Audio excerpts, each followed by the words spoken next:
They'll blanket you in Wi-Fi and profit off the radiation. Congregation collecting the people for that Satan. I keeps it blazing, cause I can read between the lines. I ain't blind, we unwind what they're really saying. Genetically modify what you're tasting.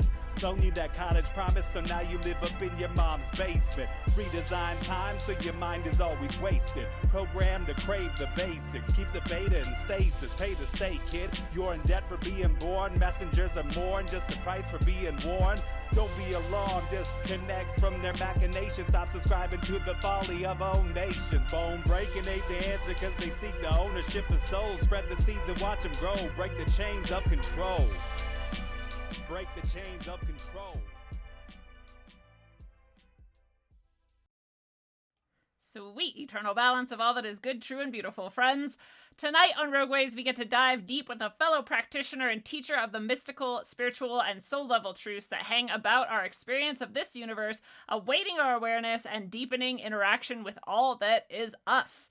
He was on a path to professional snowboarding until he was thrown off that path violently, discovered a passion for music and a soul expression there, and was then invited by synchronicity to the path of soul upliftment, where he now offers guidance and love to others in so many ways, not least among them his future life progression. Welcome to Rogueways, Yogi Zorananda. How are you doing tonight? I'm doing great. Thank you very much, Lindsay. It's an honor to be here. Looking forward to having a great conversation. It's going to be good. It's an honor to have you. And before we jump into that conversation, I just want to tell all the Rogue Warriors out there how much I love you. I'm so grateful to be here with all of you. We're doing great things together. It literally wouldn't be happening without you. And there's so many of you out there, more than I ever even knew. And I just love that we get to learn, practice deep spiritual transformation together, grow, face ourselves in the mirror, and love ourselves despite of, or maybe because of, our flaws together, and uplift ourselves and our communities and learn more and more as we go. So thank you for being here and being you. And you can help Rogueways' important work spread by supporting at subscribestar.com/rogue-ways, or joining the crew at rogue.locals.com and supporting there, or by grabbing whatever you like, uplifting books, blessed jewelry, spiritual courses, educational consultation, blessings, and more from rogueways.org. So thank you for liking, sharing, subscribing, and supporting in whatever ways you do, and thank you for being out there. And now back to you, Zorananda. The pointless question of the episode is, what is something uncomfortable that you think people should experience at least once? Oh my God, that's a great question.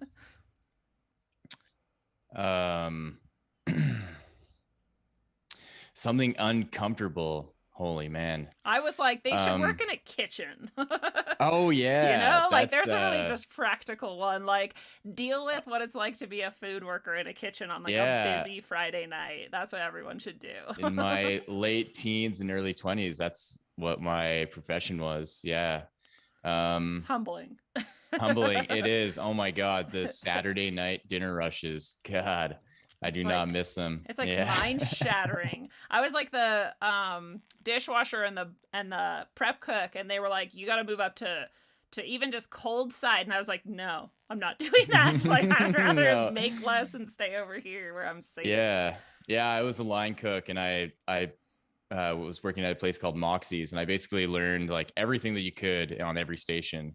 It's hard. But yeah, the one thing uncomfortable to do, I would say learning music, learning an instrument.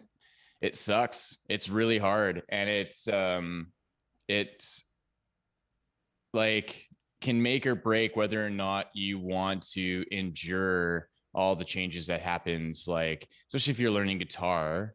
I know in my experience, when I was like 15 years old, learning guitar, I hated it, and I kind of dragged my feet for years before I recognized how magical music is and how important it is in just self-development to learn some things about yourself that you wouldn't really necessarily learn, because especially with guitar, the muscle memory and just like everything that it takes to train your hands to do the things that you wanted to do to make good sounding music. So that's what I like to tell people is like, it's not so much whether or not you're going to actually become a musician and like get paid to do gigs and make albums and all that. Do it for yourself in personal development, and that you will learn things about your personality and just the way that you feel about yourself when you face just the simplest struggle of not being able to learn a song. That the way that you react, the way that you view it, the way that you try to give up is all indicative to how you live your life just generally, right? And that's one of the biggest things in my early 20s that I realized, that when I wanted to smash my guitar because my fingers wouldn't do what I wanted them to do, it gave me this really neat opportunity for epiphany to say, is this generally how I am in my life? Am I just so temperamental and I just don't even know it? And I'm just, people are dealing with this side of me. And that is triggering enough to have you question how you are as a person. It's something as simple as just an object that's, you know, has some strings on it. And yeah, so I think that is a powerful challenge to go through. That's really uncomfortable. I love that answer. I didn't think of that at all, or of anything like that really, because I think of, you know, having never really learned how to play an instrument, I think of learning to play an instrument as this like delightful indulgence that you get to do, like, and then suddenly you're like playing on a piano or whatever. But I guess it would be very frustrating, just like anything, especially because it's probably more complicated than most things we would ever try to learn. Music seems like one of those things that my brain just like doesn't really understand yet. Like I get conceptually how beautiful it is and how mathematical it is, but I don't actually get why, or I don't really understand it, you know? It's all like an intrinsic feeling. It's not something I can conceptualize at all.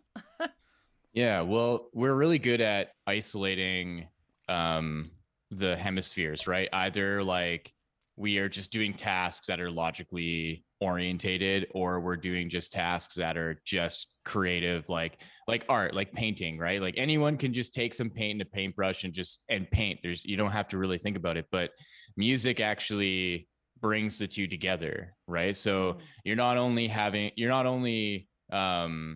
like using the right side of your brain and hearing the music and feeling into what you're playing, you're using the left side in all the motor skills and the tactile like discipline that's needed to actually play the instrument, and then the kind of math involved in music theory itself and what you're actually playing, why you're playing the key that you're playing, the notes and the chords, and how they're all coming together in harmony, and the melodies and the rhythms that you use. So I think that's what's so frustrating. And there's something of a catalyst that's needed to propel you into committing to it. So like you mentioned, just like in the intro, where I had this severe accident snowboarding where I broke my arm, and that just cut off any desire to do any kind of extreme sport at all anymore. And what I had left was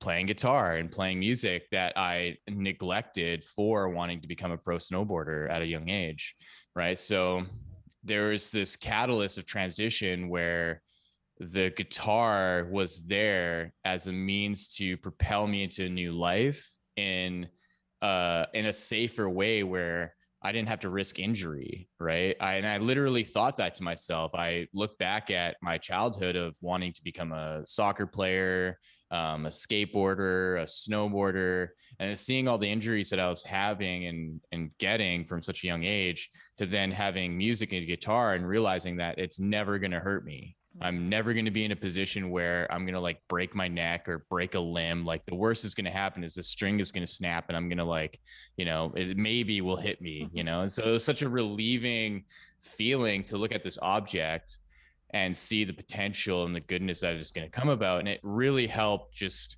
transform my life in so many ways. And that's what I like to tell people, is that yes, the first stages are going to be arduous, right? Because you're building calluses and you're building mobility in your hands that you don't normally use. But the payoff in the end is that you can sit with this instrument and make something beautiful. You end up learning a song that you've loved all your life, that you're suddenly have a whole new appreciation for because of what went into actually creating it. And I think that is what allows that kind of merger between the left and right hemispheres to open up this like sense of gratitude and love for something that you end up realizing throughout the ages has provided so much for our society, right? And it's wonderful to think about. That's really, really beautiful. And when you're talking about the left and the right hemisphere merging, I just keep thinking about hemisync and like altered states of consciousness and how these two sides of our brain sort of syncing up or not syncing up in various ways can induce certain states. So it's interesting to think too about how that affects us when we're actually especially creating the music or playing it ourselves. That is its own like meditative state and maybe like state of prayer. Yeah. So in my kind of early 20s, after a few years of playing guitar and wondering about what's next, like where am I going to take this? And I grew up playing like classic rock and metal and punk, and so I really wanted to be in a band, but for whatever reason, it just never worked out. And what was underneath the surface of my desire to share music was this growing interest of yoga and meditation and finding a spiritual community in the city that I'm in, and starting to go to events, eventually getting my first yoga teacher training in 2012.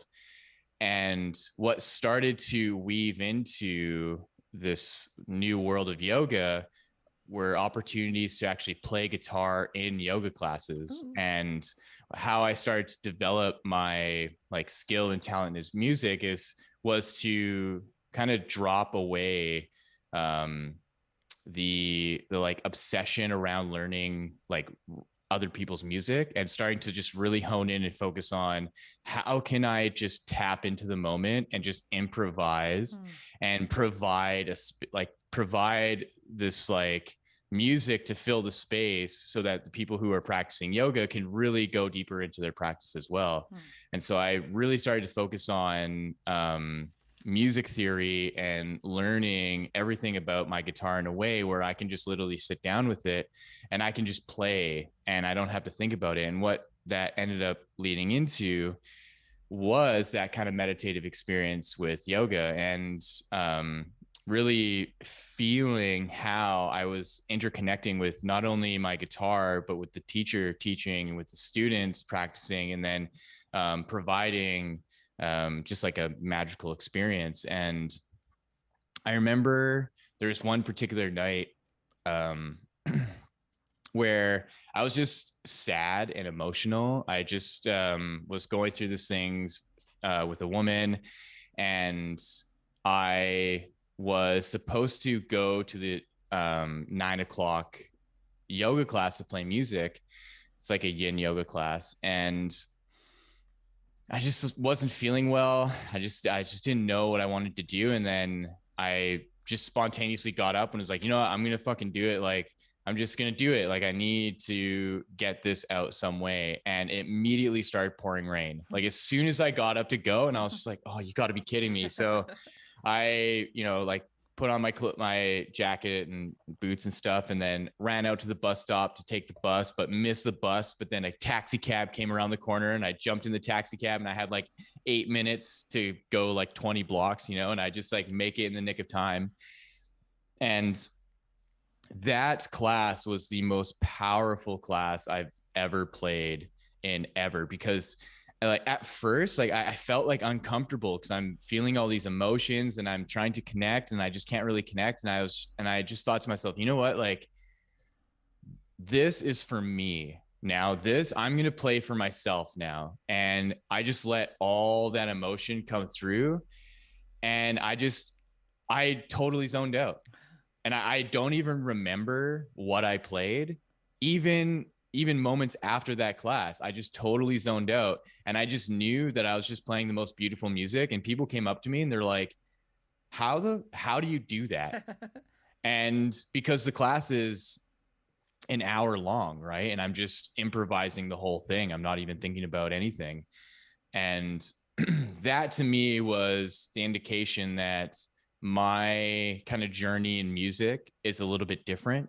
that I'm not gonna be this type of like rock phenomenon. Like, even though like I certainly have the talent for it, it doesn't matter anymore. And what is more important are those beautiful moments of aiding people in going deeper within themselves. And it's so interesting how much it all evolves over time, you know, and where I see myself now, and how I have a few albums out, and um you know, the universe just like beckons to me that everything's okay, and you know, and like, things are moving the way that it's supposed to, and just like have fun with the turning tides of wherever it goes, right? And I just love reflecting on those moments, so it's really beautiful. It is beautiful. I love that you can, you know, transform that much pain into, especially in action and sort of commitment and service, to something so beautiful for other people. But that, like, the key of it was, like you said, you were doing it for yourself.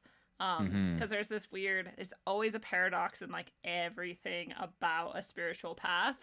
And I feel like you just nailed one of them. It's like, truly you're doing this for others, it's a thing of service, but truly if you're not doing it for yourself and of yourself, like of your deepest self, then it's not really gonna work, it's not really gonna help people, right? Yeah, and I think it's because um I have this expectation of providing for the class, right? So everyone that are coming, they're not only coming for the teacher, they're also coming knowing that there's going to be live music playing. And in that moment, I I could have easily just tried to block all that out, right? But I think that's really the power of the heart and the power of these emotions that are within us, that when we do intuitively learn how to channel them into our hearts in a way, there's this blossoming that happens where that energy can actually take over and provide the output, where it's not me deciding that output. It's not my control of, okay, if I play this chord and then I play this chord and I do this melody between, it's going to make sense. That's gone. Right. So the heart and this deeper connection knows that all of that is stored within me.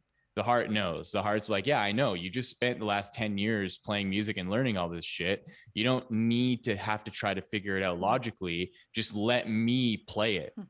I'll find the notes. I'll find how things work in the flow. I'll listen. You can just sit back and allow yourself to receive the healing just like everyone else.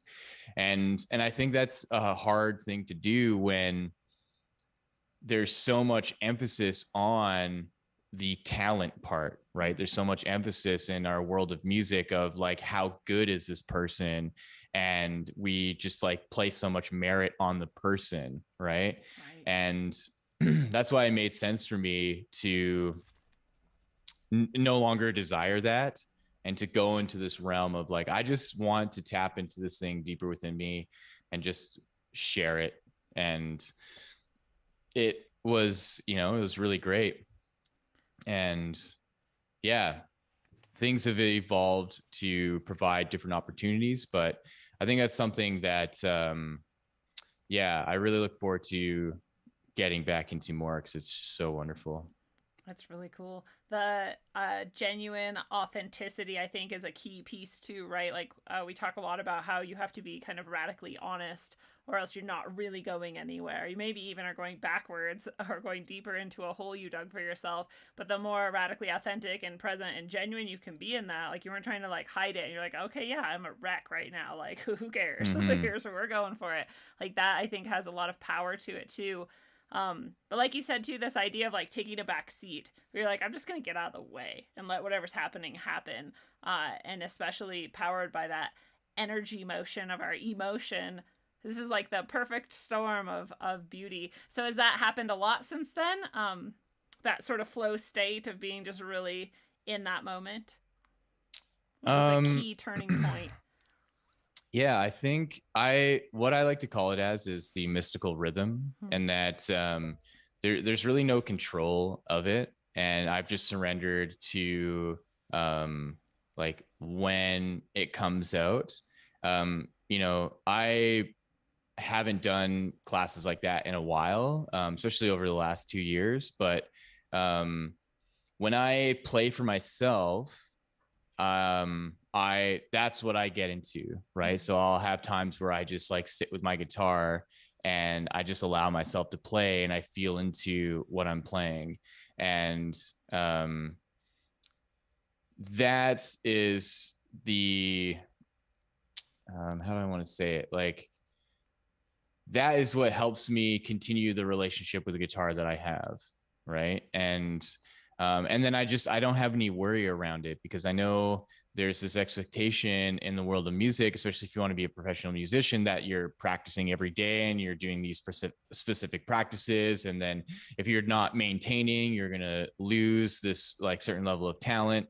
And I've just let all that go. And then there'll be times where I don't play for maybe a month, right? Because I'm living my life. I'm doing everything that I need to do to take care of myself.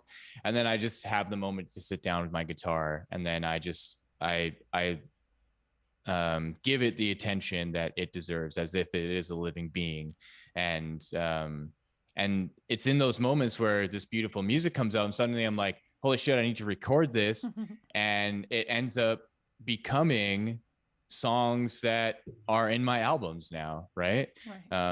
So that's where I feel really really good about the connection that I have with music, and knowing that it'll be around for, like the rest of my life, Yeah, I love that amazing. Trust, that relationship you have with that, and your own self and your own path with that.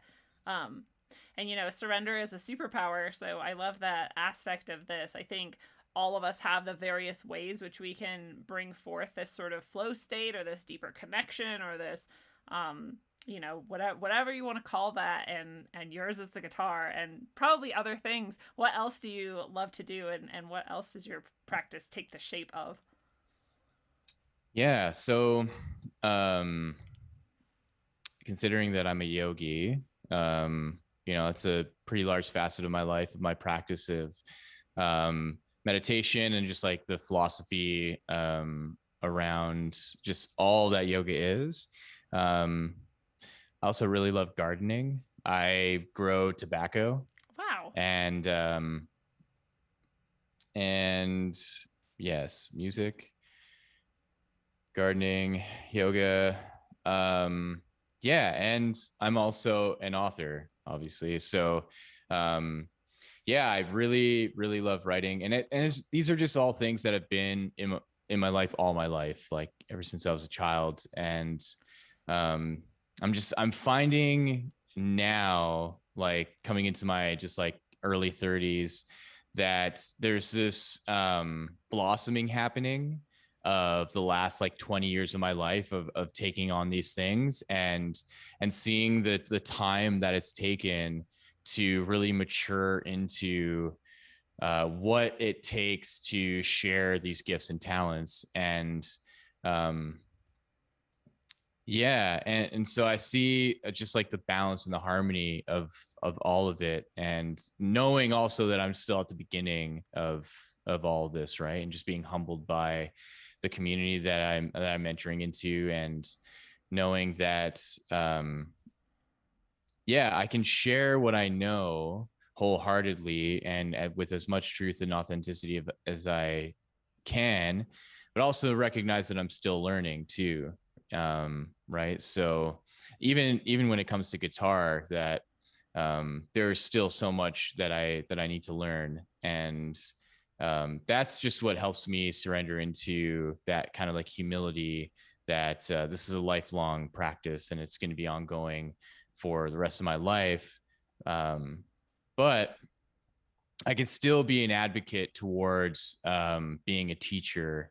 And especially in the world of yoga, I just found that I've been able to grasp so much of its vastness and all of its different practices, that it's just so innate with me. So when I talk to other people about all these different aspects of yoga, it just kind of like blows their mind how I've been able to actually like dive into all of them. And the reason why I did that for myself is because I really wanted to narrow into a type of practice and a type of observation of yoga that really it actually just naturally suits my life. And I think that's what most people can actually do, that it's not just about the asana practice or like the postures and just going to classes like that, that once you open yourself up to all of the varieties of yoga, you can actually see how you fit into it. And so then maybe the asana part of it isn't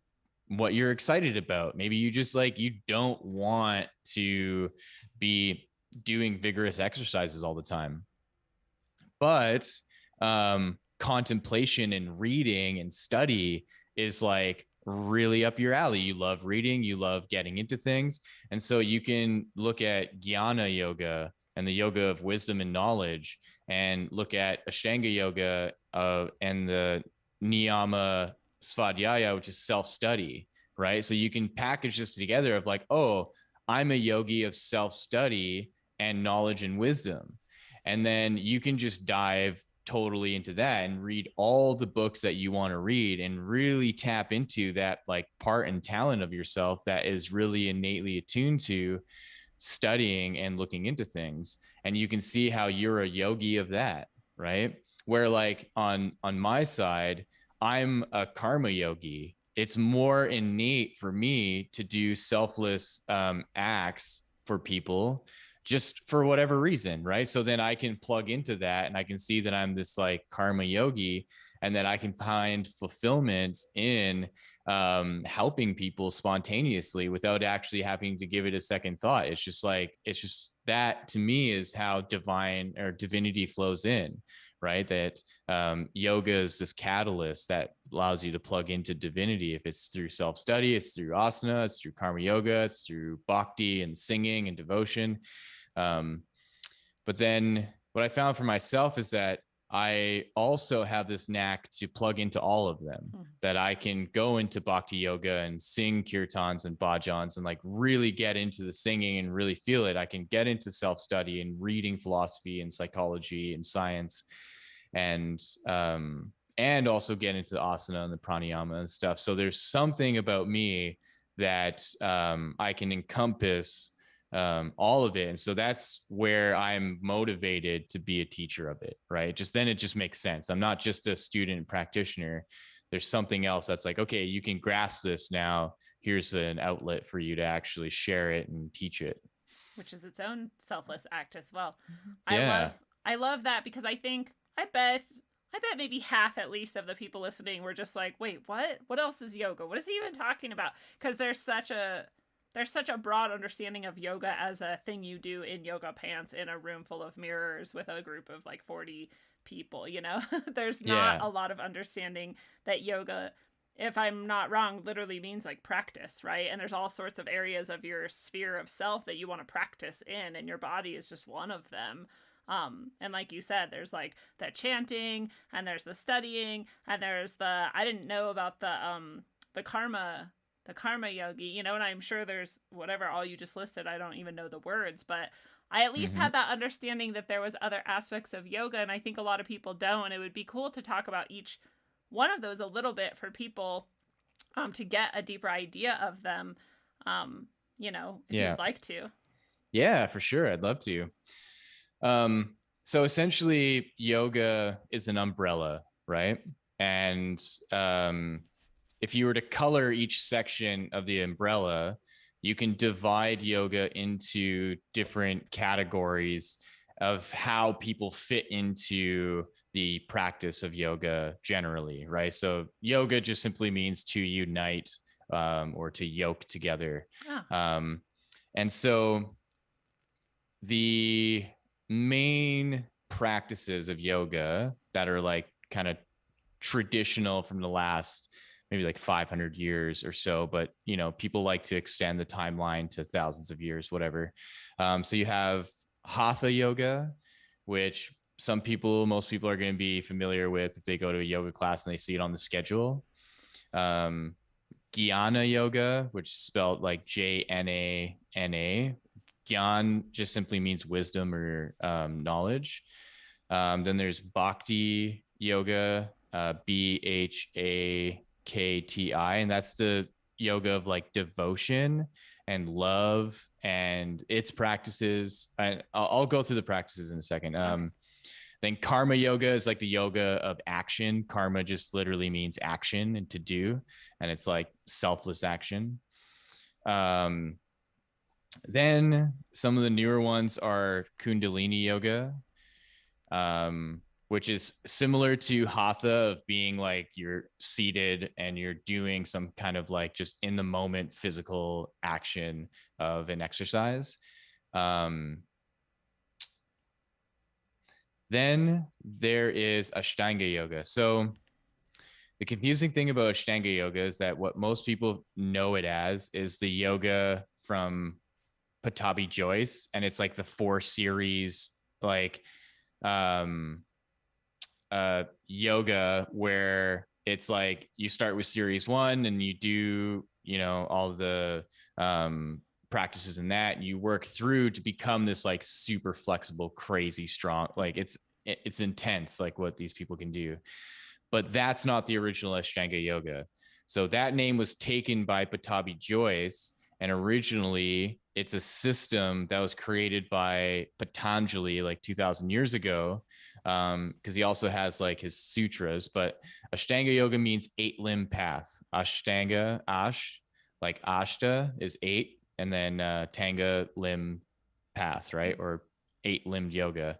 And essentially what Ashtanga yoga is consisted of is the yamas and niyamas.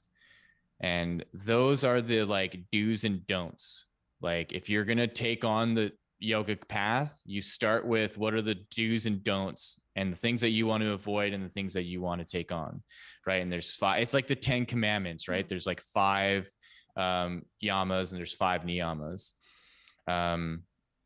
Then so that's 1. So it's like yama, niyama, then asana, which is like your physical practice, pranayama, which is like your breath work, then pratyahara, which means sense withdrawal, dharana, which means inner concentration, dharana, and then dhyana is like deeper meditation, and then samadhi is enlightenment. And so what's happened is that the deeper realm of yoga is guarded, and it's guarded by the first introduction of yoga as a physical exercise. So if you cannot be comfortable with doing the yoga practice and seeing the benefit of it and taking on the practice more and more in your life, you won't be initiated into the deeper levels of it, because you'll just stay in that realm, and you'll be okay with that. Most people are okay with that. There's like hundreds of millions of people that are practicing yoga on the planet now, right? So if you cannot be comfortable with the transition from doing the physical practice into slowly meditation, into slowly doing a little bit of mantras like Om or whatever, you'll find that over time, the more and more you allow yourself to surrender into the practice, that intuitively and synchronistically, you start to weave in information from the other parts of yoga. So if you were to think of that umbrella, right? There's like the middle point, and then there's like all the sections, right? That you were just on one slice. And then as soon as you were starting to go deeper, you've opened yourself up to another slice.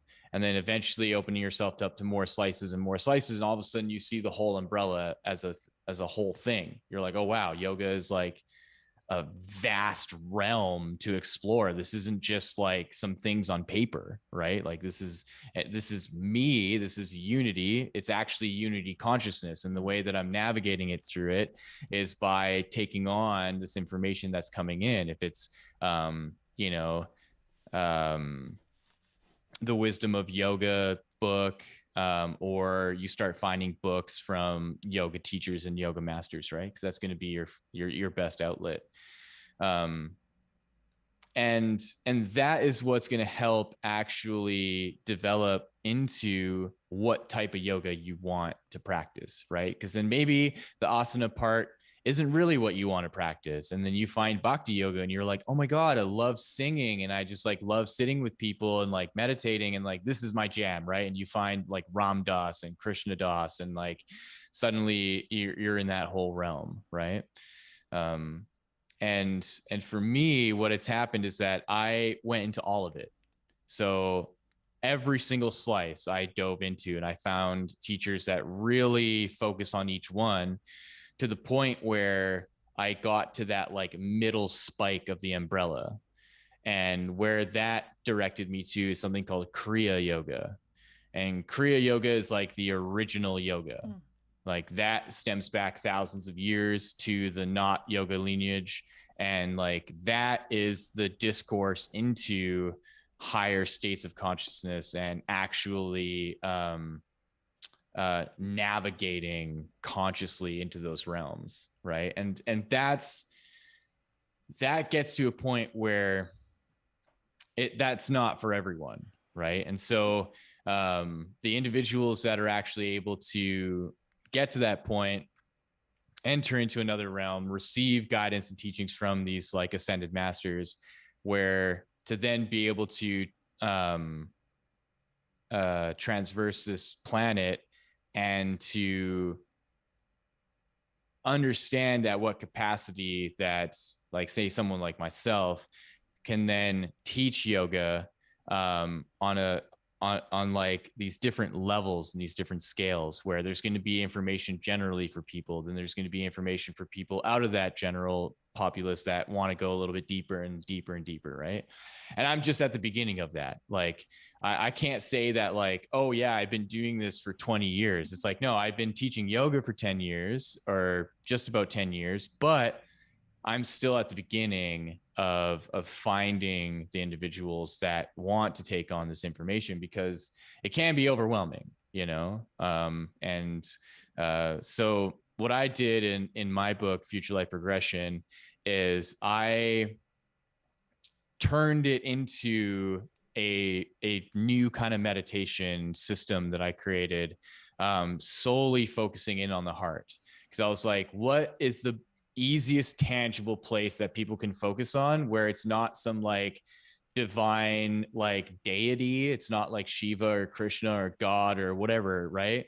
Where's something that people can focus on that's themselves, but it's obvious that it provides something deeper than they'll ever know from anyone else, right? Like you can read the Bible 12,000 times and your heart's going to provide you deeper insight always, right? And that's what I've just found with like all the books that I've read. It's like, yeah, I can reread these things like all I want, but once I sit down and go into my heart is going to tell me things that those books can never tell me. Yeah, it's beautiful. The heart is the portal for sure. And I love, there's so many people who I talk to, and my own work included, that this seems like the same message that everyone is getting, or the same path that everyone is led to, who is people who are led to teach as we are, is led to that same conclusion, that the heart is like that. This is the access point. This is where people can actually get into it, even if they don't want to go deeper or can't go deeper or whatever, choose to back off afterwards. They've always got that there, and everyone can feel that, right? It's literally palpable.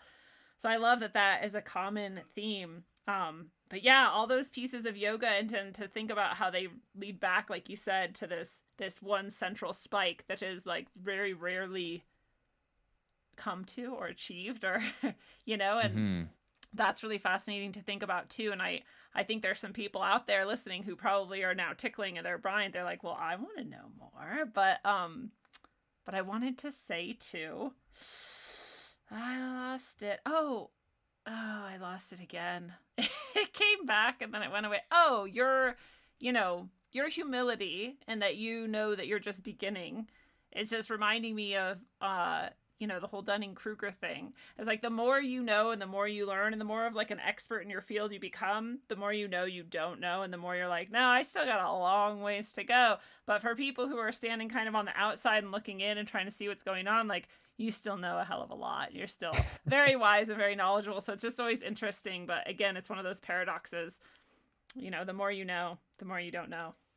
Yeah, it personally for me, it just allows me to play. I find that um, just there's a kind of stubbornness in thinking that you know everything so well because you've rehearsed that information. And so like, yes, your brain and where all that information is stored, maybe it's really well connected, so you can jump from idea to idea and you could jump from topic to topic and stream them all together so well.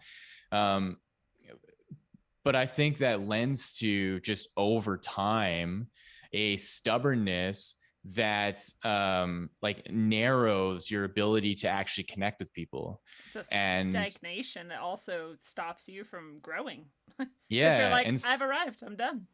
Here exactly. And so that humility for me is what like allows me to tap into this like childlike state of just wanting to have curiosity and play, and to be honest with myself and be like, oh, I actually don't know that.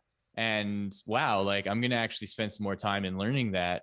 And to see that, you know, spirituality is a tool belt, and that, you know, we want to find the tools for the right job of what being a human is all about. Because sitting down, like say if you know, something happens in my life where there's some turmoil, sitting down to do a yoga practice may not help it, right? So I have to find the right tool for what it's going to actually take to alleviate the situation that I'm in. If that means like open communication with the person, you know, because I don't want to bypass what I'm feeling either. I don't want to bypass what I'm trying to do and try to justify that I'm this like calm, peaceful person, and I just am above everything because I'm in this like 5D realm and I'm like I'm surrounded by angels, and it's like, yeah, that's so beautiful, but I'm also human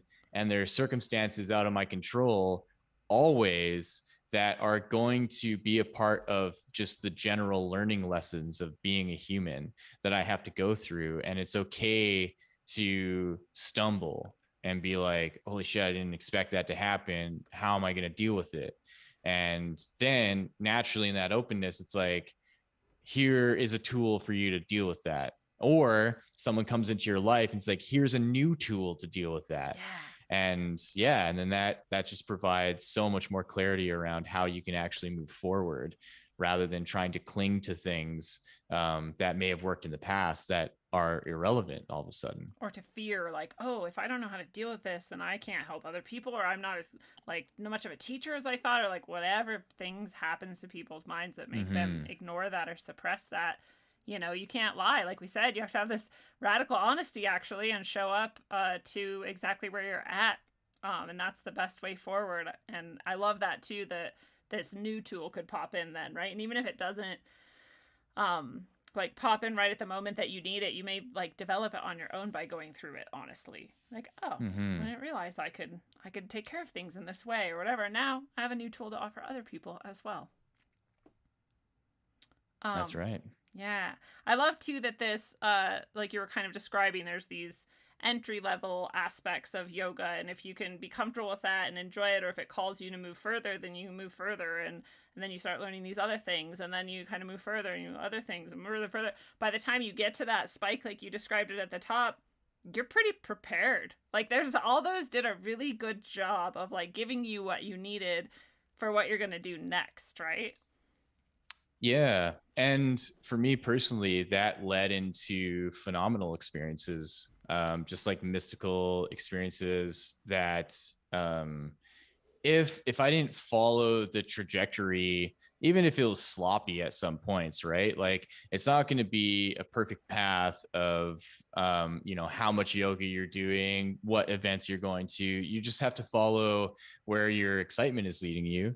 And what it's done for me is it has led me to travel the world and to seek out yoga schools and to seek out ashrams where my time in those yoga schools and in those ashrams or what led me to that point, right? To that spike of then being a conduit for a phenomenal experience to happen because I'm so outside of my like normal day-to-day realm, right? Like, there's that whole thing where, you know, in a day, you only go to like up to 8 different places, like every day, you know, like our mundane life is just so mapped out that, of course, then you're not really going to have an opportunity for like a profound experience, phenomenal experience, because you're just in that groove of the same things, right? And how we get so frustrated and so angry at our life is when we are starting to get pulled out of that groove. Suddenly it's providing these opportunities and these experiences that are out of our control, and then we have a fit because, you know, we get a flat tire, or we, you know, like, you know, something happens, right? But with yoga, you can take yourself out of that groove, right? So you can be doing your practice, and all of a sudden synchronistically you meet someone that's like, hey, I'm doing this retreat in Mexico, like, do you want to go? And you're just like, yeah, of course. And so, you know, you book the time off, you go, and you have this beautiful time in Mexico, and all of a sudden you're having these amazing synchronicities and amazing, challenging yet profound experiences. And it's because you've allowed yourself to step out of that 8 little path of your day-to-day living to then carve this new groove of yoga, right? So you literally have gone to this place to enter a new part of your brain to make new neurological pathways for yoga to seep in. And then suddenly it's like, wow, in this meditation, like I like left my body and did all these things. Or, you know, I was like meditating on this beach and I met this beautiful person, and then we had this whole night out and it was so magical, right? That's what I started to seek out. And I would spend like months at a time in a new place and have just like every day months of these like crazy profound experiences to come back to my normal world. And all of a sudden I just see it so differently, right? Because I'm literally now operating in a whole different part of my brain, and that yoga has just like overtaken the neurological network. And so, excuse me. So I just find that like yoga is being triggered in my mind all the time. You know, I can just be at work, you know, working in like a stair and railing company, just, you know, working in the shop, and then my mind is just going on about yoga, right? And then that's where I realized that like there's this whole other level of yoga that has nothing to do with the physical world. It's all in the mind. It's like, how present is then yoga being operated on and being activated in that realm, in this like expansive space of the mind. It's like a constant blessing that's ongoing for you, because you've got it Yeah. so like so much rolling through it for on and on and on through years. I was just thinking as you were talking about traveling and how this can trigger some of these, you know, profound experiences and mystical experiences and synchronicities, and I've had similar too, right, from going outside of your normal and seeing what you can connect with. But my brother used to work on a boat for tourists to come down and swim with humpback whales, and I was able to do it. It was amazing, and they do it very respectfully, and they're very eco conscious and all of that. So I always like to say that so people don't think we're like chasing whales and harassing them. But Yeah. and it was a great experience. But he talks about these people who would book the boat for like a whole week. Well, I guess you always go for a whole week, but they book the whole boat is the point, and they take just them and their friends, and you're like, wow, what lucky people! Like, how blessed are you to be able to do this, right? And how cool. But he talked about how they were just not even interested. They didn't even really care about whales. They'd just be like drunk and hungover all day, and just like not even like this amazing world is around them that they don't normally get to experience, and they're just not even connected with it. So people can do, I think, exactly what you described and have none of that, not even a little bit about it, because their perspective is so different, it's so disconnected and so not present, you know? Yeah. And, you know, that's the difference between vacationing to party, where that's generally why people travel the world, Probably, right? It's like yeah. they want to go to Italy to eat pasta and like drink wine and see the countryside. And that's really great, Yeah. right? Having the opportunity to see the world and to see just like what the cultures have done to continue their tradition. what I found personally was that my travels were always rooted in yoga. That I was going to this place because there's a yoga school. And so it provided an environment that is conducive to a like level of profundity in the experiences that I'm having. And so, and that's not to say I didn't go out to party when it came down to party, because I like that has been my life as well. Of, That's another being side a of kid. yoga. Yeah, but yeah, that's just the way that I set myself up. And it's really interesting because the way that it started too was like not even yoga related at all. Because when I was a teenager, I was a gamer and I was like really into Halo 2. And I met this whole like group of guys that, are all over the United States. And we played together for just over a year. And then we planned to all meet up in New York. And I was 18. So I was like, in Canada, I'm an adult. And yeah, and so I did it. I like went to New York. It was the first time I was ever on a plane, the first time I ever left Alberta, where I'm from. First time on my own traveling. And when my family were asking me, like, are you crazy? Like, you don't even know these guys. You don't know any of these people. And I just like deep down intuitively know. I was like, no, like these are my friends. Like I've been playing with them for the last year. They're all great, And I just inside of myself, I was like, no, I have to do this, like I just have to do it. Right. And then finally, my family was like, okay, like obviously you're 18, like just be careful. And I just had like the best like 2 weeks of my life of being an 18-year-old. And that's what spawned this like want to travel, that like ended up latching into yoga. Right. And that like kind of travel bug. And now I see how all of that has paved the way for just the like perception of yoga that I have, right? And the way that I look at the practice and see how there's parts of it that just don't serve me anymore because, when I was 22 to 28, I had a really strong practice and I was like super flexible and I can do all these things.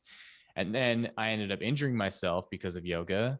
And just over the last like 5 years, it completely changed how my practice is. And now when I approach like doing the asana, I'm seeing how I actually inadvertently prepared myself for that injury. Right. That I was doing things a little off, that I wasn't paying attention to certain things, that I wasn't listening to my body in certain times, in certain ways, that I was really pushing myself, that on the surface you'd see me and you'd be like, holy shit, like, how do you do those things? Right. Like just, and now just seeing how that injury has affected me, just like pulling my hamstring really bad, that I'm looking at the practice in a whole new light and seeing, okay, now in the state that my body is in, how do I approach the not only like wanting to go deeper into the postures, but also the alignment and the strength that's needed and balance and all of that, where it's really important to understand. And so like the advice that I give to people is like, do not rush through the practice. Like, even though if you see that you're gaining flexibility, just always like view that you're a beginner and do like the basic things over and over and over and just like stay on a basic practice, because I went from having a baked practice to like advanced, and I like missed all these steps in the middle. And like, that's just who I am as a person. I didn't even crawl when I was a kid. I went from laying on my back to walking. I feel like I'm like that. I crawled, but I'm like, ooh, there's a diving board, and I just jump off it. And, don't even look to make sure there's water.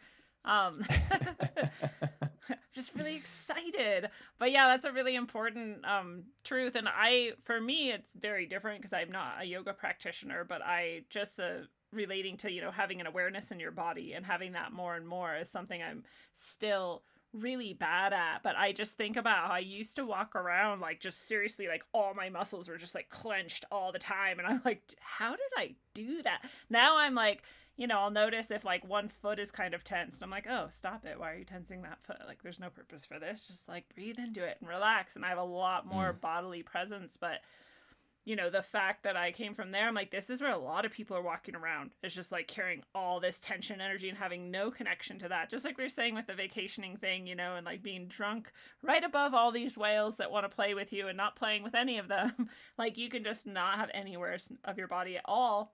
Or you can go all the way to this like yoga master being able to do this amazing things with your body and having a deep bodily connection and awareness. And it's just funny. It's funny to think about the spectrum of where people are at. It's a wide spectrum. Yeah. Well, for the most part, that tension and that inability to be aware ties to an inability to see just general conditionings, right? Just like psychological conditionings and emotional conditionings, and even how like not having any bodily awareness at all, that you're just playing into these conditions. And most people are okay with it. Most people on some level, they're like, they are aware that the conditionings are there. And they're like, oh yeah, but like, it's why I have the job that I have. It's why I have the family that I have. It's why I have the things that I have.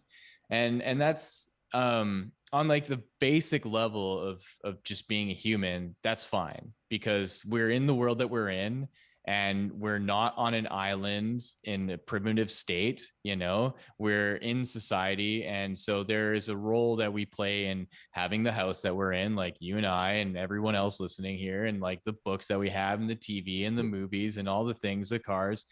But there's a side of ourselves that's neglected, just out of just general naivety and ignorance, that is a total negation of any kind of physicality, like a total negation of everything that we see and we have.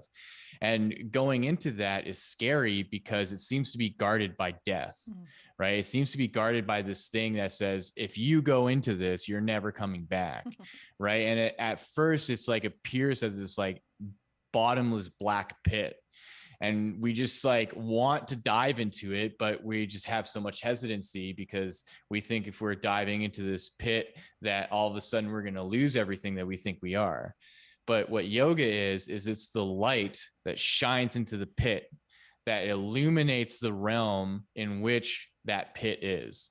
And what yoga does is it unravels the tension that closes everything off from actually having to have the courage to dive in, right? It's just like, and I give this example in my book, like if you're not an Olympic diver, you're not about to go to a 100-meter diving platform and fucking dive in. Like, sure, like you can be that dude that does it and like, you know, almost drowns, right? But there's preparation. You start with the, you know, with the 1 meter, you go up to the 5 meter, you go up to the 10 meter, you know, you slowly make your way up, and you're preparing yourself psychologically and physically for that. So what yoga is, it's the preparation for the inner deep dive into greater expanse of consciousness that is increasingly non-physical, right? So it's step by step. And this is like the important thing about Ashtanga yoga with pratyahara, sense withdrawal,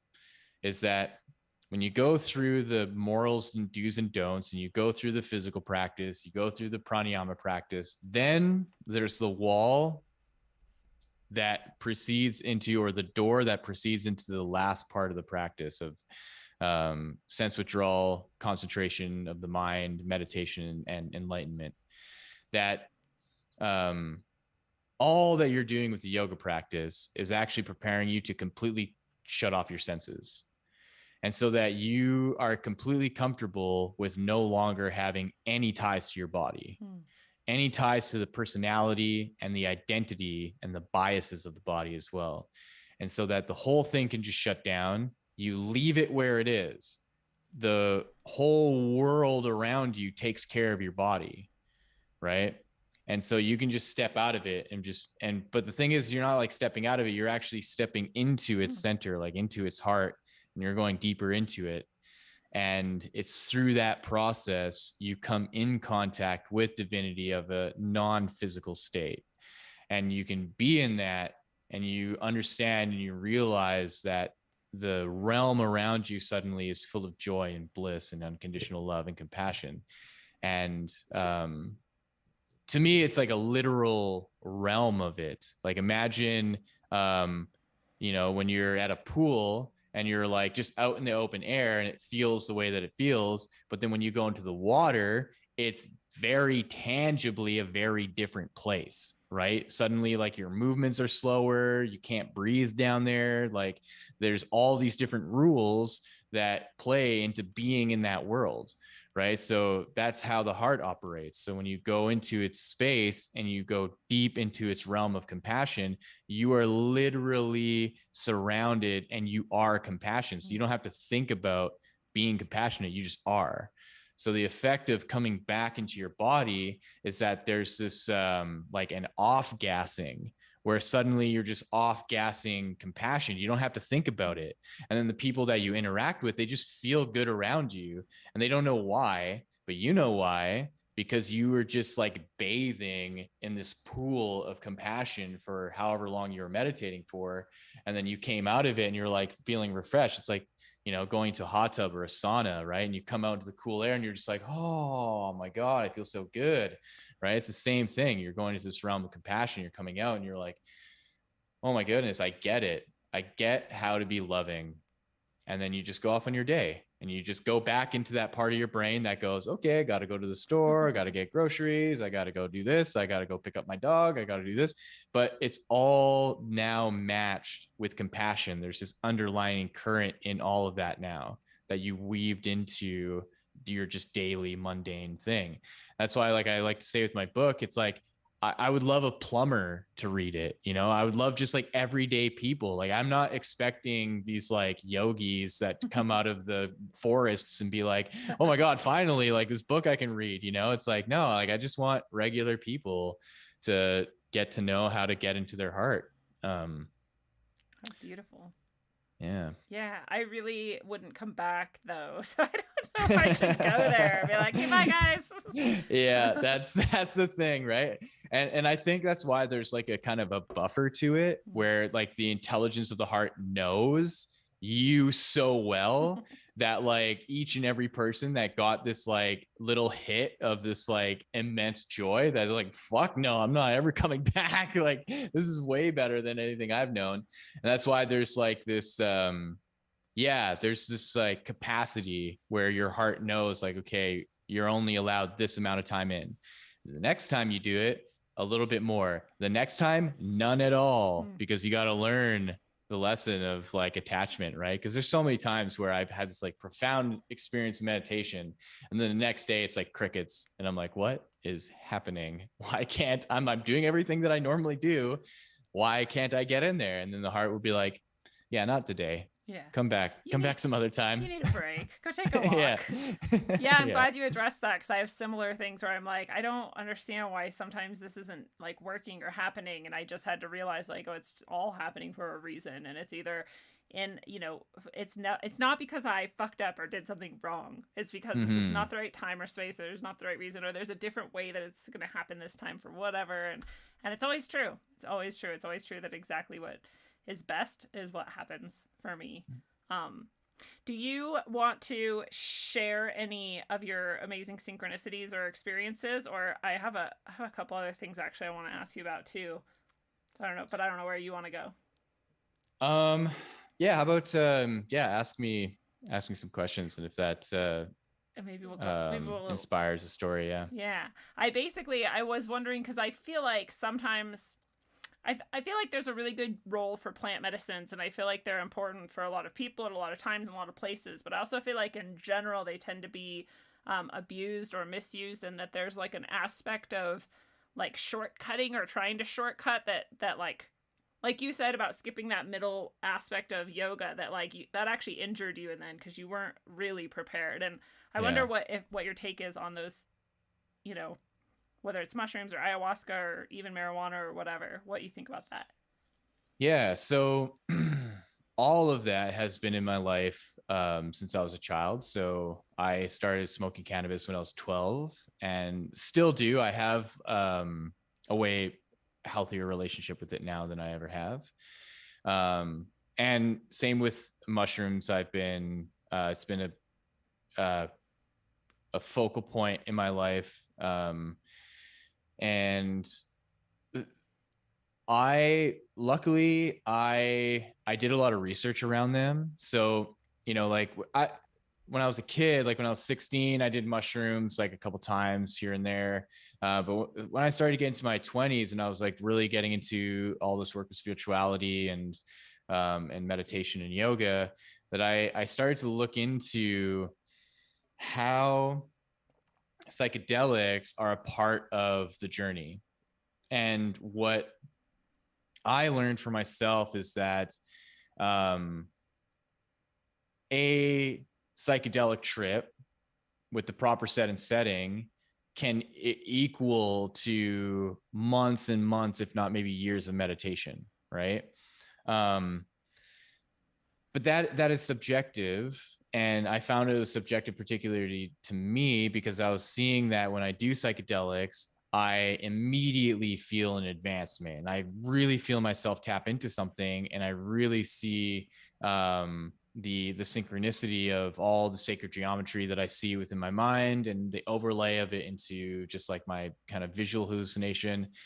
But I developed a relationship that is very specific, where I'll do a psychedelic maybe once a year, depending on what it is, and I usually stick to a low dosage. I don't really do anything more than, if I do like acid, I don't do more than like half a tab or a tab, or if I'm doing mushrooms, I don't do more than like 2 or 3 grams. um the I'd say like the queen of all of that is ayahuasca, obviously. And I've done it once, and it was at the beginning of 2020 in January with my friend Samarpan, and we were in the Amazon rainforest. Um, I don't know how much of my book you read, but it's in the last chapters where I talk about it. Um, but that experience was the most terrifying psychedelic experience. It was not even a psychedelic experience. It was like literally entering into the realm of ayahuasca and having it show me everything about my life. And as like revealing as it was, also very terrifying. And I don't know how else to really say it to get people to like really understand what it feels like to be completely utterly terrified of something and having that feeling ride out for hours. Yeah, Right. yeah. But then at the same but then having it completely flip into like warm loving embrace and just like laughing and being shown so many amazing visions and truths, right? So yeah, out of like all of them, what I've learned is that like I don't recommend anything to anyone. And it was funny because ayahuasca specifically told me like you should tell your friends and family to do this, and I was like, no. Nah. I was like, I'm sorry, like like I am to a degree, I'm a psychonaut, and what happened to me, I could not fathom watching happen to like my siblings or friends My who have mom. no idea. Yeah, Yeah. right. Like, no, like, man, no. So, um, how I approach telling the story of like doing ayahuasca or any of these psychedelics, um, is that you will be called to do them. And that's how I feel has happened in my life, that there was just naturally, there was just something that was like, put me in that place to do it.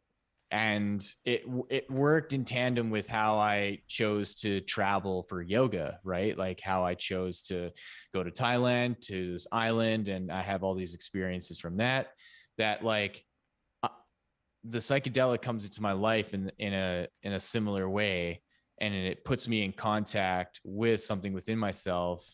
And I just find that the harmonious way for myself. And that's why I can't tell someone like, oh yeah, you should go to this place and do ayahuasca, right? Because it really is not my place to do that, right? Because it took me 10 years to get to the jungle to do ayahuasca, right? It's not like, yeah. I was going to the jungle, perhaps to do ayahuasca, but I just left it open because I knew, like, you know, if it's supposed to happen, it's going to happen. And if it's not supposed to happen, it's not going to happen. And it really, really didn't happen. So it was not supposed to happen. But I did have other amazing experiences, which were great. But I've always wondered, you know,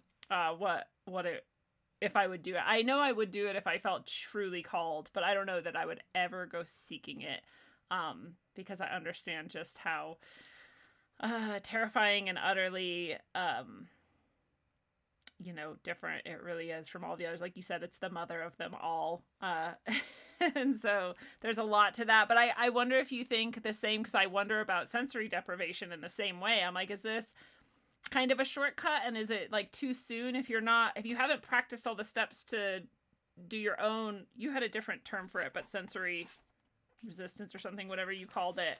I feel like sensory deprivation tanks are like this shortcut to that as well. You know what I mean? Like, I feel like it's more pure, more beneficial if you work your way to doing that on your own than it is to go jump in the tank, which it's the same with psychedelics. I'm not going to like tell anyone they shouldn't. If that's what they want to do, everyone should do whatever they feel called to. But for me, I'm like, do I want to try it, or is it just kind of a cheat? Sensory deprivation, like the sensory deprivation tanks. Yeah, they're actually really therapeutic. So it will only really unveil to where you're at, right? So if you're just like a normal person and you're told about this and you go into it, for the most part, the person will probably fall asleep and just get the therapeutics of having all that salt water kind of just like entering into your body. I feel like I'd trip out. Yeah. So, yeah, the couple times that I've done it, for me,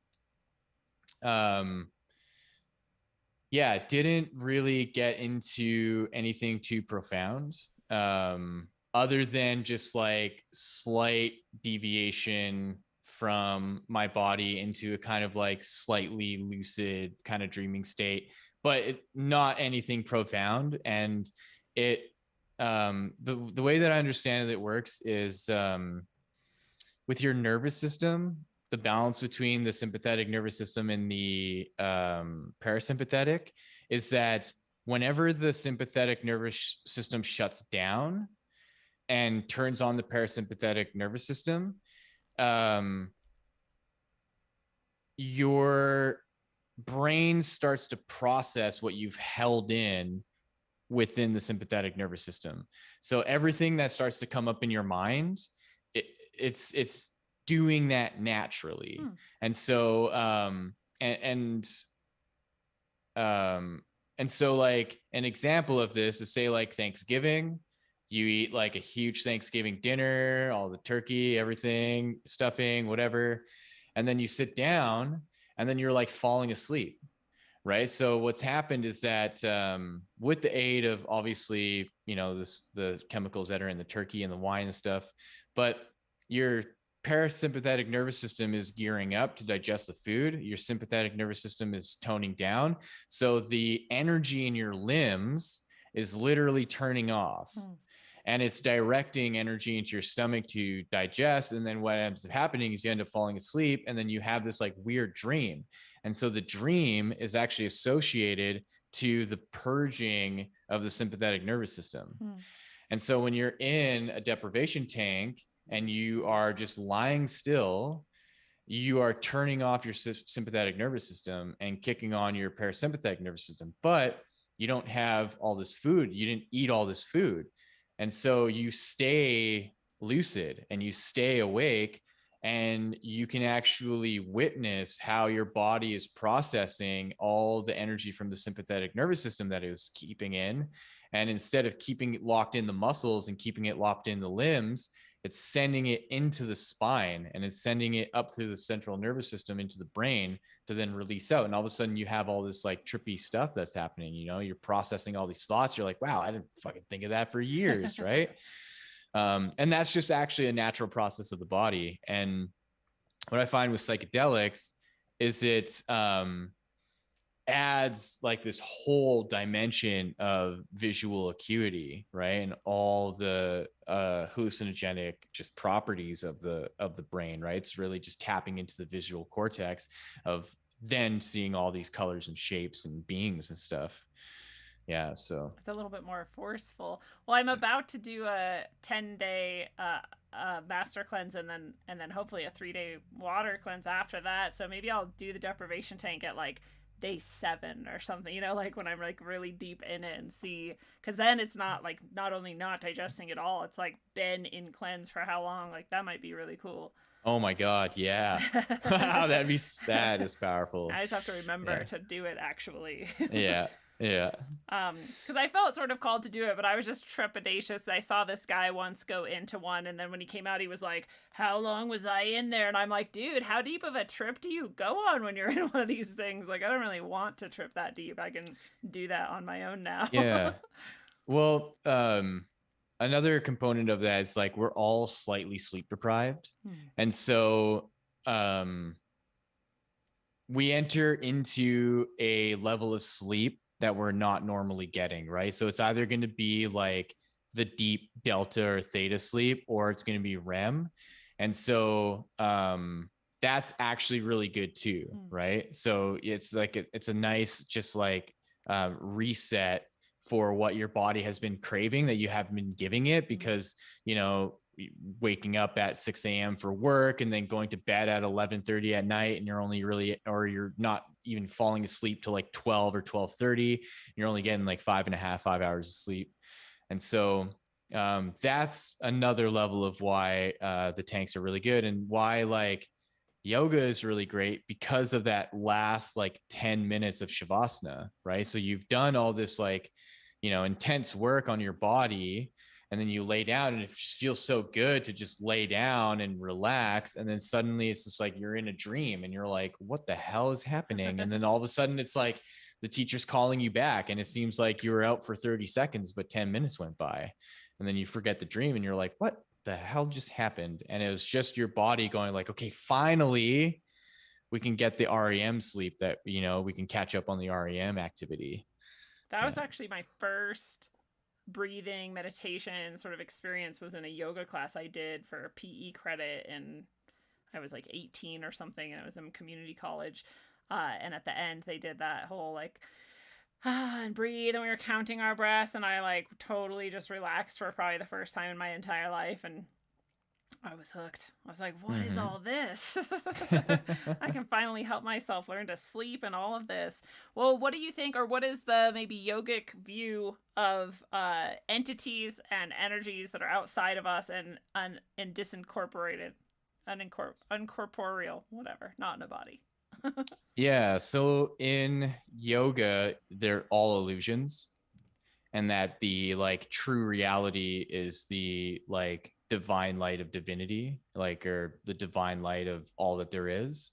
And that your path of yoga is inevitably going to interface with these like seemingly otherworldly beings and other dimensional entities, when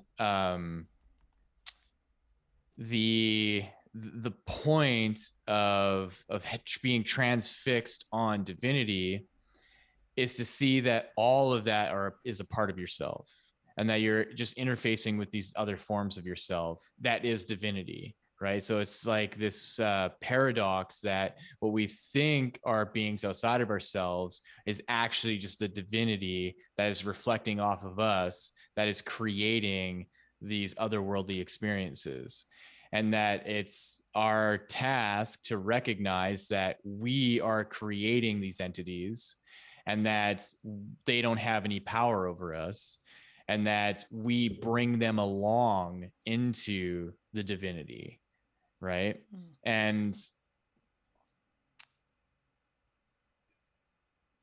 so throughout my life, I've interacted with all kinds of entities and beings, right? And so it just makes sense to me how in my trajectory in my own life and the synchronicities of everything that I've learned, that exactly what I've said just makes sense to me now, right? Because you know, when I was in Thailand the first time in this bungalow that I was staying in, so I just for context, I was staying on this little island called Koh Phangan. So on the southeast part of Thailand, there's these three islands: Koh Tao, Koh Samui, and Koh Phangan. And Koh Phangan is like it literally means the island of spirits. So it was first settled by Buddhist monks, and then it was opened up to locals, and then it was opened up to tourists. And so on the west side of the island is like primarily where all the yoga is, and so that's where I like lived for 2 months in 2012. And in this bungalow that I was staying in, definitely had some kind of like haunting, like this Thai man. And he first showed up in my dreams, you know, and progressively starting to show up more and more, where it became evident that this like entity or this being just didn't want me there, right? It was doing everything it could to get me out. And at that time I was like really into crystals. So I brought like this whole plethora of crystals with me and like made a huge crystal grid. And I was like doing chanting and stuff like that. And so that's how I see when you make a decision to be on a spiritual path and you commit to it and you like literally travel for it and you're going so outside of your boundaries of your comfort, that it's going to welcome in these experiences as learning lessons to see how you can use the practice to transcend the influence that is like being kind of like manipulated, so that instead of giving into the fear of possibly this like ghost of a Thai man that is trying to get me to leave, that it actually helped me deepen my practice. It actually helped me take tools and be like, okay, what if I like chant the Yoga Chitta Vritti Nirodha mantra in clockwise circles around my bed 3 times, and then counterclockwise around my bed 3 times, and have this crystal grid and like chant these other mantras and stuff. So on the surface, it seems like it's all about getting rid of this entity, but it's actually about me going deeper into my practice, into divinity. Right. So that to me was the learning lesson and all that. Like, sure, you can focus for your entire career on these entities. Right. But I think inevitably at the end, people realize, oh, this was actually pointing me in this direction. And then that's where the epiphany happens. Right. And I think that's what happens with people, and why they suddenly find Jesus. Right. It's like, oh, I was like really into spirituality and like all this stuff and entities. And then who is it? Doreen Virtue. Do you know who Doreen Virtue is? No. Okay. So if you go into a spiritual bookstore and you look at like the like tarot cards and the oracle cards, there'll be a whole section of this woman named Doreen Virtue who has like 100 different cards, right? Everything like angel oracles, like Egypt oracles, like Wiccan oracles, witchcraft oracles, and like every single niche that you can think of. It down. Yeah. And then like suddenly she's like, I denounce all of that. It's all about Jesus. Oh, I heard read this. Yeah, someone's like, what do you think about Doreen Virtue's Jesus thing? I'm like, I didn't even know what you're talking about, dude. Yeah. So I think that is like a similar thing where Yeah. like they finally realize like, oh, it's not about all these like different angels and like archangels and deities and all this stuff. It's about divinity, right? It's like it's about getting into divinity. But like for me, it's not about any character at all, right? It's like solely within me, and inside of myself there will be these like figureheads that are like, we are the closest that will provide insight towards divinity, but we are not even what divinity is, Yeah. right? So like my guides of like Yogananda and his teachers and my teacher, and I just find for myself that like yoga is like the most congruent way for me to experience that divinity, Yeah. as closely as I can to the capacity that I have. Yeah, and it makes a lot of sense too because it has such a long tradition and such a well established, and yet I feel somewhat what's the right word? Like flexible. I mean, it's obviously gone along into the modern world and people can still use it, and so that's pretty amazing too. But I feel like anything that I shouldn't say anything, but I feel like things that have these long traditions have like a stronger morphogenetic field, to take Rupert Sheldrake's idea of this. It's been added to by all these people and all these consciousnesses and all this energy and all this emotion of all this time. I feel like it's almost like easier for people to tap into. Not easier as in that path is easy, but just like it's more accessible, which I think is really cool. And that idea that all of these things are both you but also real and also helpful or instructive or something that you can reflect off of and grow from is, I think, really fitting, way to describe it. It's hard to share that experience with people who are experiencing the fear aspect of it, because that's really powerful. That's very powerful. But it's true too, I think, to say that those things can be dangerous and damaging too, and that there are really appropriate ways to constructively deal with and heal from that. But like you said, it's always leading you deeper into yourself and into new awarenesses and understandings and maybe even abilities and skills, which is beautiful. It's like they say, only in my darkness did I find my light. It's true on all these different levels.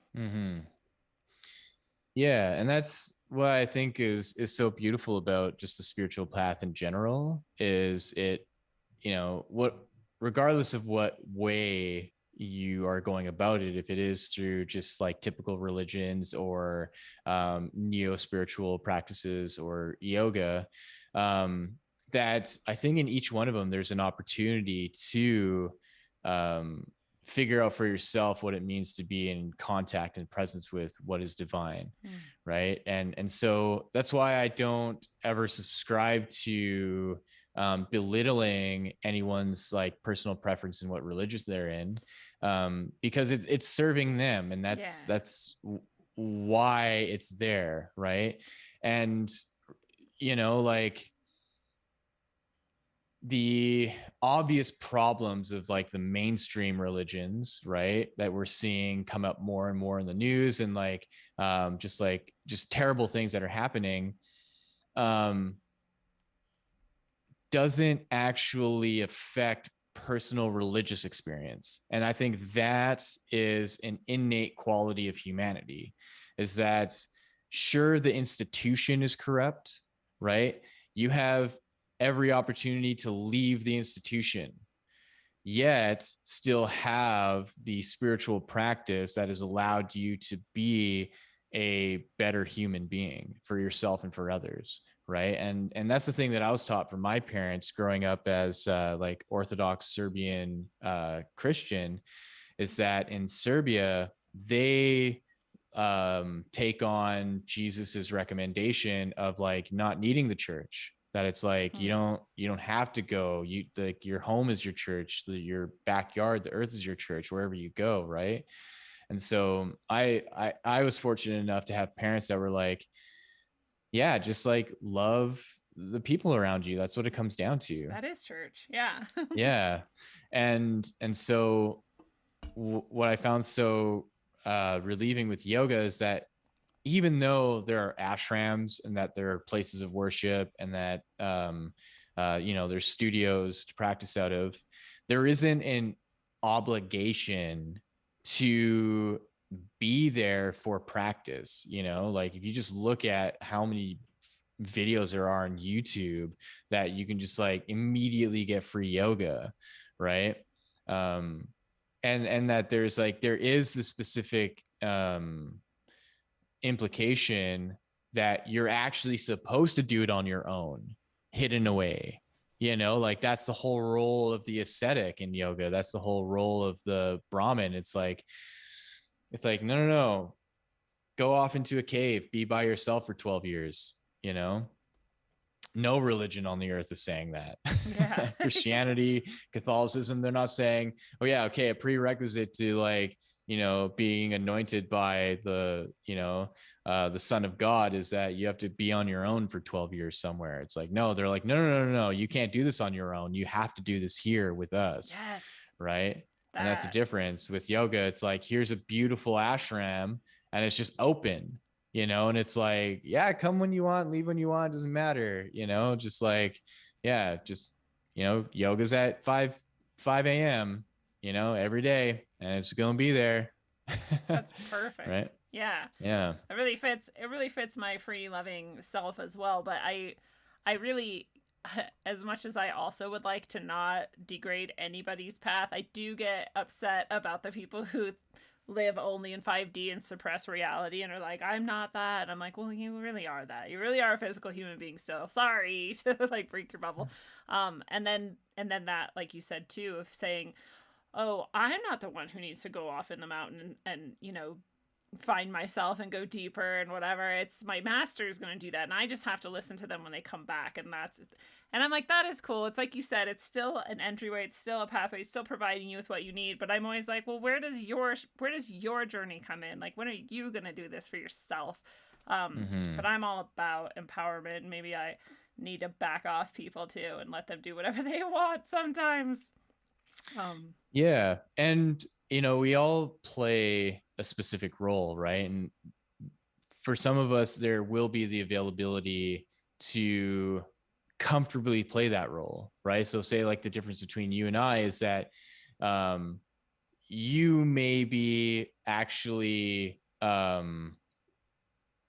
like kind seem less threatening. Yeah, but like maybe you're an asshole about it, but it's like maybe there's something about you where people are more forgiving. Where like for me, people are less forgiving, They're so like, I've had to learn to do fit this standard. yeah. So like because I was like that in the beginning stages of learning conspiracy theories and getting into all the esoteric knowledge. I was like, man, everyone has to hear this, and I'm just like preaching it. And it got to a point where it's like, okay, I'm not the person to do that. So what am I the person to do? And the person and the role for me is to be more like a magnet, right? Rather than this like electrical surge that just like, like, yeah, like here's all the knowledge that I've ever learned in 2 years, right? Yeah. But to be more of a magnet, and that like people will draw towards me and there will be an invite and an opening to hear what I have to say, right? And it's all through just like whatever questions that they ask or whatever the conversation is. And that took me a while to adapt to.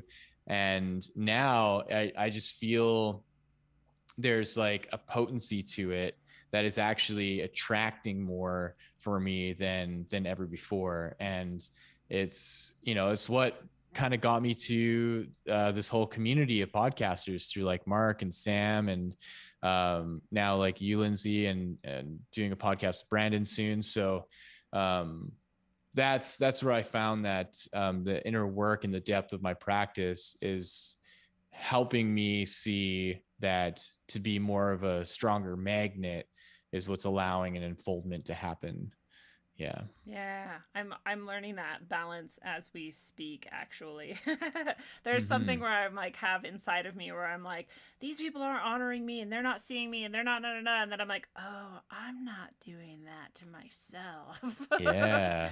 Oh Ah, man. I Yeah. always know that it's about me, or that it's my internal thing actually and not out there, but it's like I still have to come back to it over and over and over again.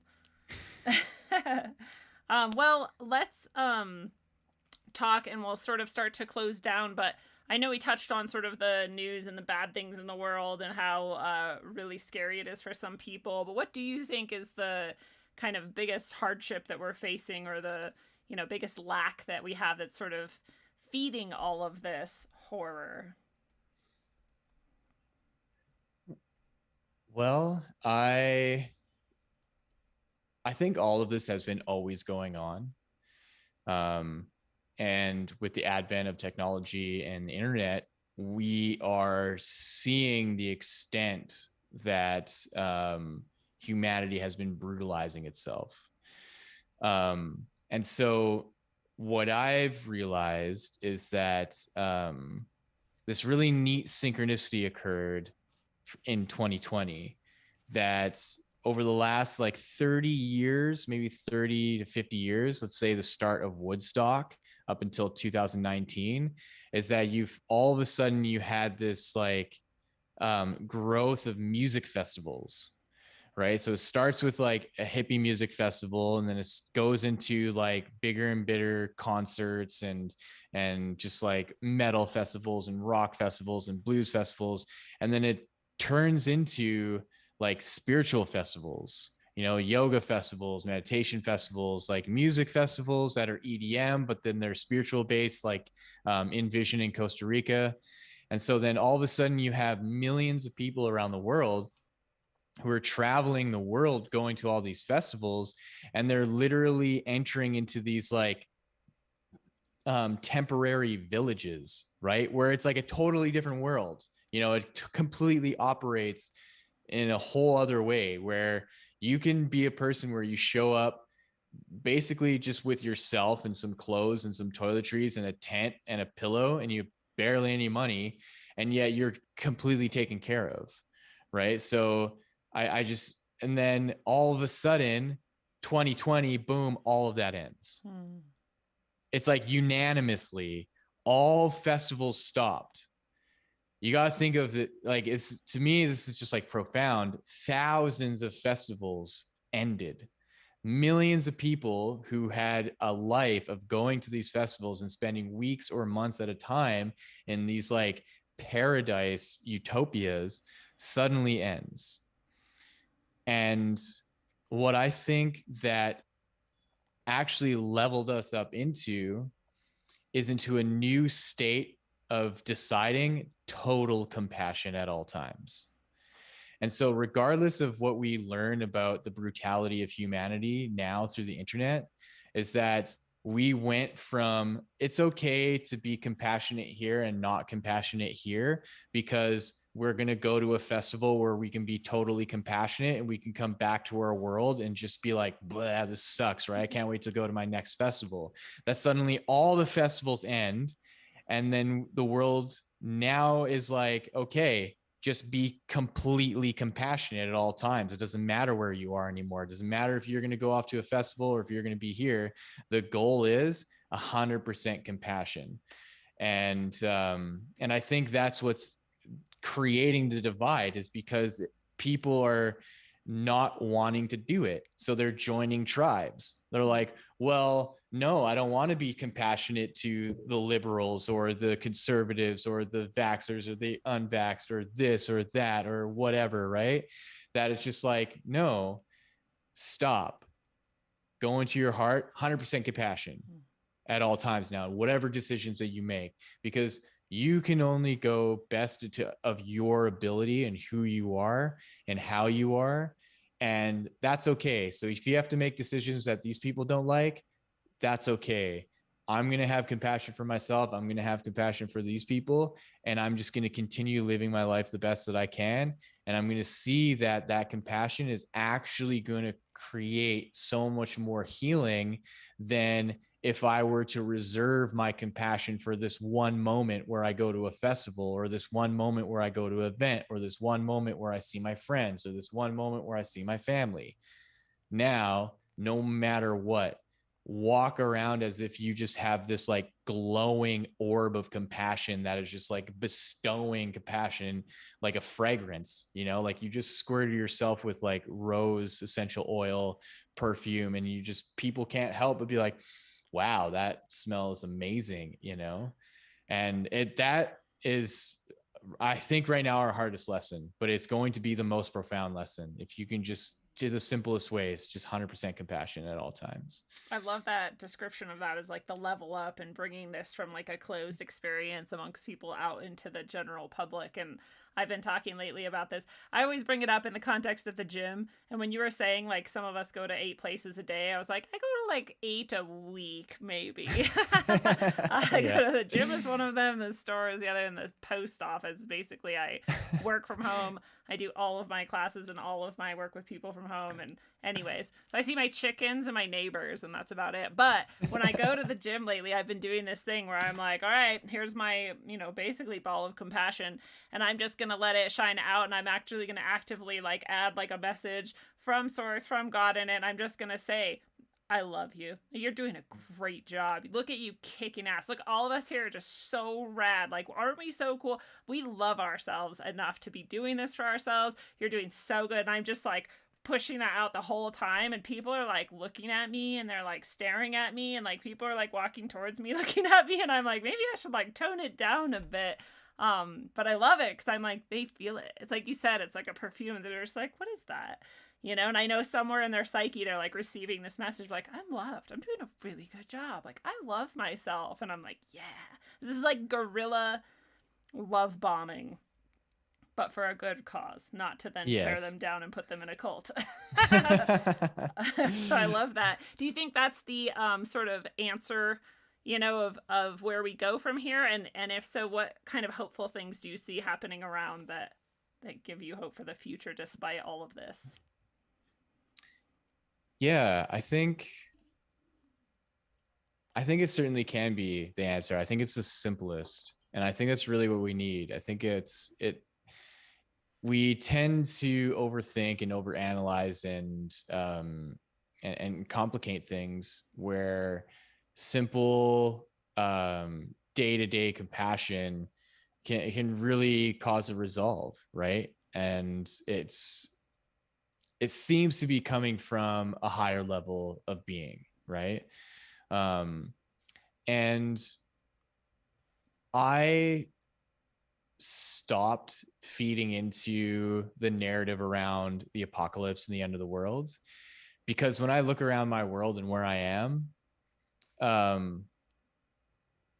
it's showing me a reality that I'm a part of, that immediately I have I don't want to say control, but I have a participation in, that's moving forward.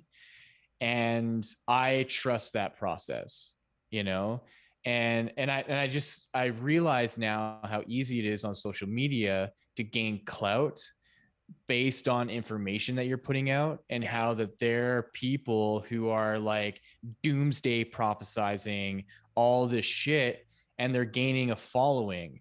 And it's not, so it's obvious that all it's about is continuing to gain a following. So of course they're going to continue the narrative of, oh, you need to prepare for this, or this is going to happen. Oh, I talked to this insider and they said this, and their high level clearance this and that. And it's like, man, like, don't you guys see? Most likely, most of the participants are bots, and like this whole realm of social media is so corrupted and so fucked up that it's like, forget all that. Walk outside, take a deep breath, exhale out, look around. What's happening? Oh, the world is still here. Literally just hug a tree and just like let it go.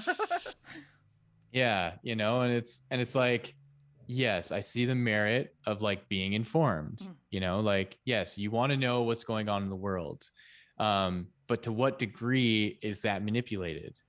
And to what degree do you have no control over that manipulation?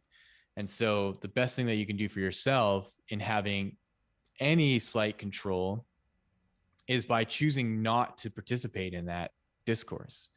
And so what you choose to participate is just immediately what your world is around you. And when you go to those 8 different places in a day, and interact with the real people that are there, and to see that your spiritual purpose is just like helping the people around you to have a little bit better of a day. And when it comes down to having a yoga practice, that can be the simplest yoga practice you ever have. You don't have to read a single book about it. You don't have to even do the yoga practice. All if you want to know is like, oh, there's this thing called karma yoga. What does that mean? Well, it means when you go to the gas station and you see a homeless person sitting on the by the door, you walk up to them and you say, hey man, are you hungry? Do you want some food? And then buy them food. And then you drive away and it's like, man, I just like fed this person and like, I feel good. And it's like, that can be the extent of how you experience something more spiritual. It doesn't have to be something so complicated and profound, because even then, that can be just profound in your life of like, wow, I just like helped someone for a day. That feels great. Especially then, I feel like exactly that truth, that the simplest way forward is really the way forward. And people are, especially in this community, often are like, what are we going to do? How are we going to plan the new future? Like, how are we going to prep for it? Let's build things and let's move here and let's start. And I'm like, that's cool for you. And I'm fine right here. Like, I know so far my life has led me 100% of the places I've needed to be, to do 100% of the things I've needed to do for my soul purpose, just by trusting myself. And if I trust myself enough to know that I'll go there if I need to go there. And I'm here right now. And that's for a reason. And it's great. If you're living in stagnancy and complacency, that's different, but if you're thriving and you're moving forward in your purpose, I'll just think that being ourselves and being loving and being true to our path and creating whatever comes to us in the moment, like a lot of people, especially, I keep being very excited about a recent person I interviewed, Jim Gale, about food forest abundance. If anyone didn't catch that episode, go see it. But he's like, yeah, let's turn everything into a food forest. Let's just make food for everyone. If there's nothing else, at least we'll have food and we can still take care of each other and the earth. And I'm like, fuck yeah. Like, why are we so wrapped up in this, and it's been this way my whole life though, and this is just like the crescendo. Like, people have always been like, it's gonna be the end of the world, Y2K, here it comes, oh, we're all gonna die. Nope, we didn't die. All right, 2012, here it comes, we're all gonna die. No, we didn't die. And now it's this, and they're like, Agenda 21, Agenda 2030, we're all gonna die. I'm like, well, I know we're not all gonna die.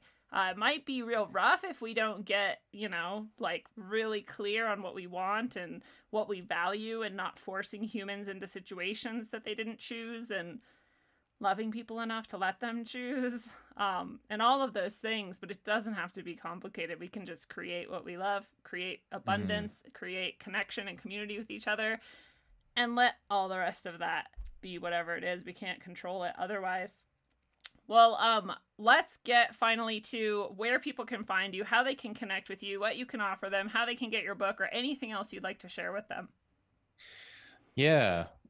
First, I just like to say the best way to support me is right now just buying my book. Like, I do have a personal goal of how many books I would like to sell by the end of the year, and it's more so rooted in the intention of getting people focusing into their hearts in some way, just like through the meditations that I do. So yeah, you could find my book on my website. It's just www.zorananda.com. So Zorana.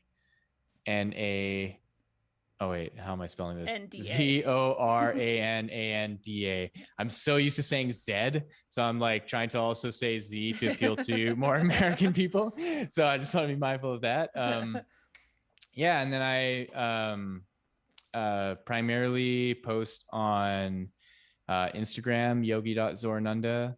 Yeah, and I have a new album out, and so you can find all that on my website. So the book, album, and meditations as well on the website. And you're going to hear one of those songs at the end of the show instead of our regular Rogue Ways outro, so stay tuned for that. Well, what are your final thoughts or ideas that you want to share with people before we say goodbye? First, just take a deep inhale, deep breath in, exhaling out, and just place your focus right in the center of your chest where your heart is. And by doing that, just recognizing that what you are paying attention to is the source of your life and what provides the circulation of everything that moves within your body. And this place is naturally so steeped in a whole world and a whole realm of unconditional love and compassion and empathy.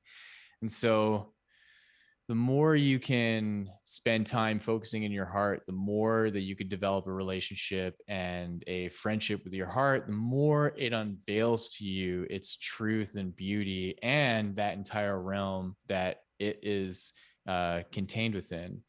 And so you have access to it just through that breath. And that's really what I hope for all of us to be able to do, is to breathe into our hearts, connect into this power within us, and share that with our friends and family and the people around us. Beautiful. Thank you for sharing that. And fellow travelers of the path, it is a beautiful thing. And this has been your analog electric concentric dose of wisdom according to Yogi Zorananda. Zorananda, thank you so much for sharing all your insight and wisdom with us. You're so welcome. Well, every path is unique, and each path follows a similar pattern. We exist as waveforms made manifest through the one verse sung forth from the source, the universe. Cymatic expression attuned to both that source and also individuated and attenuated toward whatever we choose, that is true love. To be given infinite paths and patterns, all of them leading toward your upliftment and wholeness, while your exquisiteness of individuality creates that which could never have existed without your unique perspectives and choices. This is the heart-aching beauty of all that exists. In gratitude for the infinite ways made manifest, knowing each path is perfect, travel well, aim for balance, and always look inside first. And enjoy this new song.